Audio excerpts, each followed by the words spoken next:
Here's a quick tutorial on how to be miserable for the rest of your life. Step 1. Wake up whenever you want to. Don't wake up at a reasonable hour, an hour that makes you feel good about yourself. Make sure you wake up when everyone has had a head start to the day. You really want to make sure you feel like you've missed any chance to start your day off on the right foot. And when you get out of bed, don't make your bed and don't shower. Just wear whatever you wore yesterday and head downstairs. It's important that you start the day off with little to no self-respect, feeling as grimy as possible. Step 2. Make sure your house is always a complete disaster. Your house is filled with many rooms, each with a specific purpose. You want to make sure that it's extremely difficult to accomplish those purposes. The pigsty will also help subconsciously reinforce the idea that you're a disorganized person whose life is not in order. This is an extremely important belief to have when trying to remain miserable. Step 3. Procrastinate. When the thought dawns on you to do something productive, like clean your disgusting kitchen, just ignore that feeling.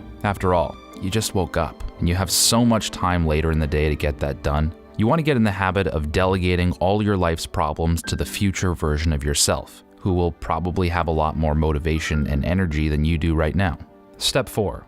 Look busy. After you sit down to do some work, open up a Word document to help yourself feel like you're being productive. Give your document a nice title, and then immediately open up Reddit, Instagram, Facebook, and Twitter just to check if you missed anything. You see, it doesn't really matter what you do.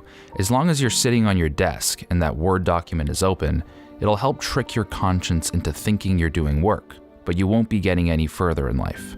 Step 5. Wait for opportunities. Never be proactive with finding new opportunities to grow your career or meet new people. Wait for all of that to come knocking on your door. After all, if it's gonna happen, it's gonna happen. You'll meet the girl of your dreams one day and things will kind of just work out. You'll probably also land your dream job if you just wait long enough. Anyways, the important thing is to not take action. Don't try to figure out the most effective way to get what you want. Just wait until things work out. Step 6. Be default no. When a friend asks you to go out for a drink, just say no. After all, you're super busy these days and have a lot of work to do. When your boss gives you the opportunity to lead a meeting at work, try to find an excuse to slink out of it. The key here is to give everyone the impression that they should just let you do your own thing.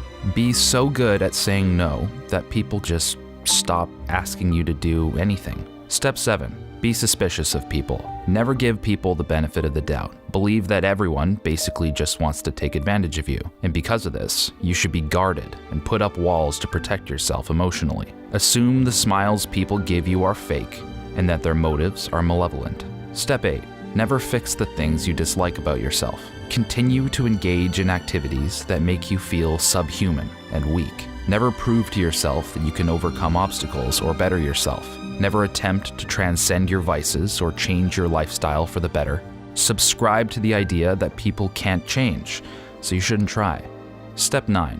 Focus on things you can't control. As often as possible, get pissed off at the traffic, the government, the pandemic. You really want to reinforce the idea that the world is messed up and there's nothing you can do about it. Focus on the shortcomings of others, the failings of your country, and the state of the economy. Maintain a constant external locus of control over all the events in your life. This will really help you feel powerless. And if you're trying to be miserable, that's perfect.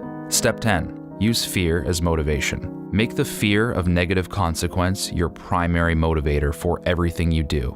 Set up deadlines that frighten you and punish yourself for failing to meet them. Use white-knuckle tactics to force yourself into productivity, and remind yourself constantly that your entire life could fall apart if you don't keep your head above water. Step 11. Only do what is comfortable. Let your comfort zone be the authority on what you do and don't do. If it's not comfortable, don't do it. Avoid discomfort at all costs, and participate only in activities that are familiar and effortless. Don't concern yourself with gaining fresh perspectives or novel experiences. Stay in your lane, operate in your wheelhouse. Step 12. Believe you're special. Behave like you're entitled to things on the basis that you're just different than everyone else.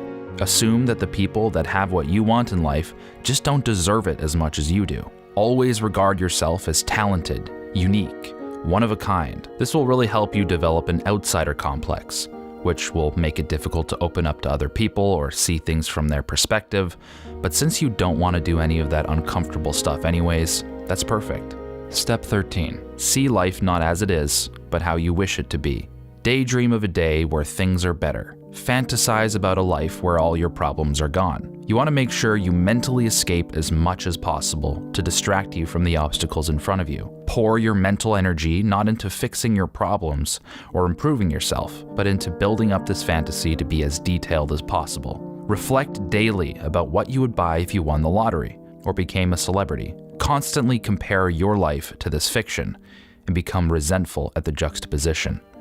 So, if suffering is what you're after and you crave the daily strife, then you're in luck, because if you follow this advice, you'll be miserable for the rest of your life.